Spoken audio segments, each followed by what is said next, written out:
Adolf Hitler caused the Holocaust and killed approximately 6 million Jews, and for some reason they dug a tunnel under New York City. You can't say I'm being anti-Semitic, it's literally news. Jeffrey Epstein and his buddies, Saddam Hussein and his war crimes, Mao Zedong and... I don't think I want to say it because I still want to visit China.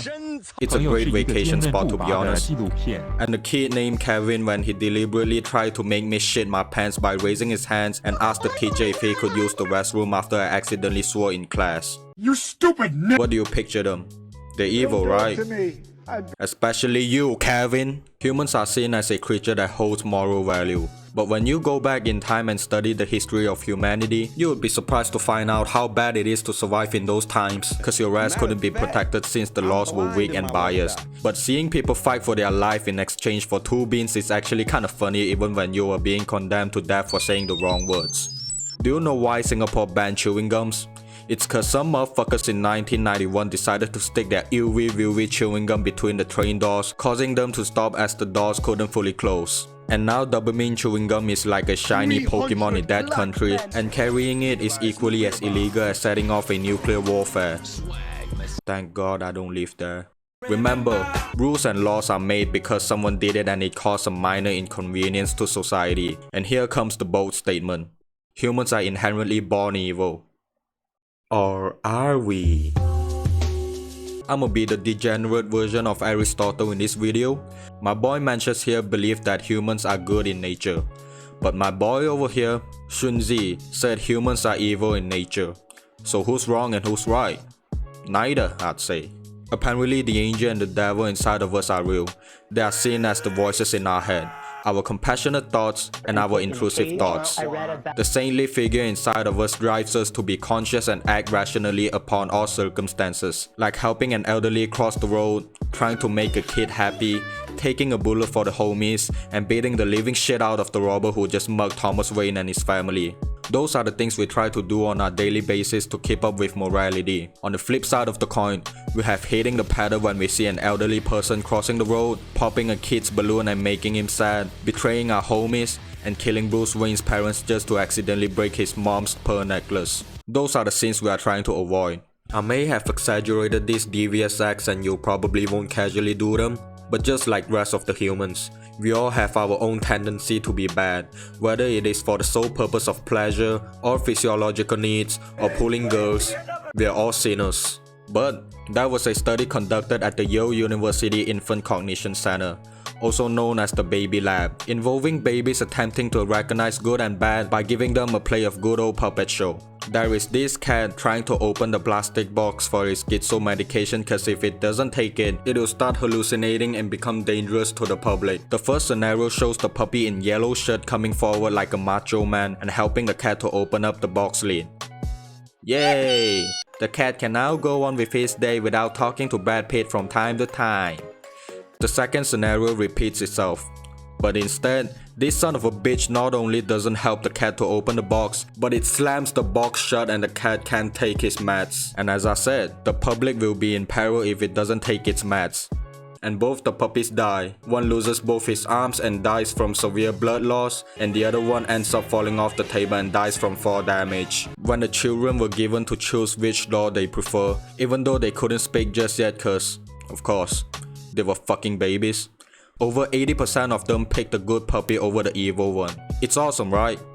I used to hate babies cause they cry a lot, but now I kinda like them cause look how cool they are. I'm gonna be a great dad one day. The next experiment involved participants to be given either the role of the teacher or the learner. The learner went into another separate room and the teacher on the other side started asking him some questions. So, what are your thoughts on playing League? I think it is fun. I mean, yeah. Wrong answer. Normal people don't play League. If the learner was to answer the questions incorrectly, the teacher was told to electric shock the learner by pressing a button. As the experiment went on, the teacher was ordered to increase the voltage for every wrong answer. Is it childish to play Legos as a grown man? Yes. Mirror, mirror on the wall, who's the prettiest of them all? You. Aww, you're so sweet. But no, that would be my crush. Does pineapple belong on pizza?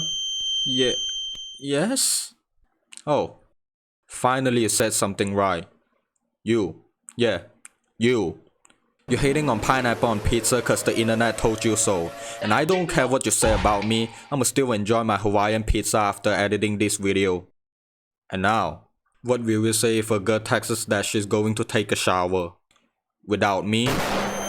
The participant on the other side would scream in agonizing pain and would even tell the teacher to stop. Little did the teacher know the learners were trained by the experiment conductor, Stanley Milgram, who wanted to find out how far humans would go to prove their obedience to authoritative figures while listening to the victim's suffering. Or are humans just truly evil? So you can say the teacher got psyched. 65% of the participants went all in to the maximum voltage. That's kinda fucked up. This experiment wouldn't have happened if Adolf Eichmann didn't state that he was just following orders. And of course his name was Adolf. The fixed laws and orders are good in most cases, but judging without emotions and rationality, it is as bad as flipping a chessboard when you're losing. Imagine going to the supermarket and seeing a kid in clothes with holes stealing a piece of chocolate, and a Karen calls the police and the police come in and shoot the kid cause he's shoplifting. And he's not white, and the police say they are just doing their job. According to the law, it's kind of valid, but the Karen and the police are evil cause they don't think with their heart. And this type of shit is happening every day because they can justify their actions through the state's law. I swear to God, some of the sections in the book of law are like buying a hot dog for only 50 cents cause the price is outdated. Judging only logically and not thinking outside the box is the very last thing humanity needs. That's why I love Judge Gabriel, cause he might be the only judge with a kind heart. And Judge Lauren can stand next to him. Yeah, maybe even Judge Judy, even though I don't like her that much. But I'll let her slide since she did this. It's kinda funny. Let's come back to kids. I'm not a Minecraft YouTuber, so I can say that. Even children have the tendency to gain pleasure from witnessing others' misfortune.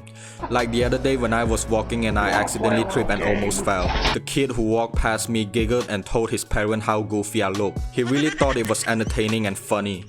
You know what? Fuck kids. No, not that way. Maybe Thanos was right. Half of us shouldn't exist. Have you ever watched car crash videos on Instagram Reels? You know the Reels have reached the wrong audience when they reach you. But it's funny. Yeah?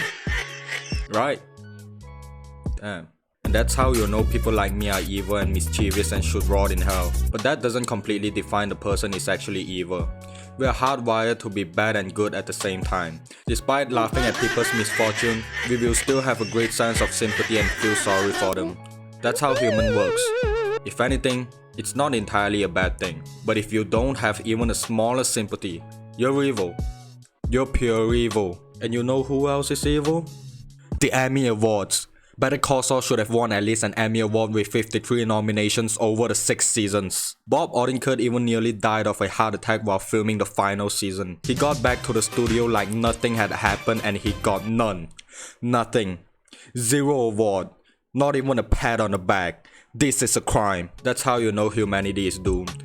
As long as you're doing more good than evil, the earth won't explode too soon. In conclusion, you can't entirely avoid doing bad deeds cause it's our natural tendency, so try to contribute as much as possible. And for you, Kevin, let Lucifer handle you, bitch.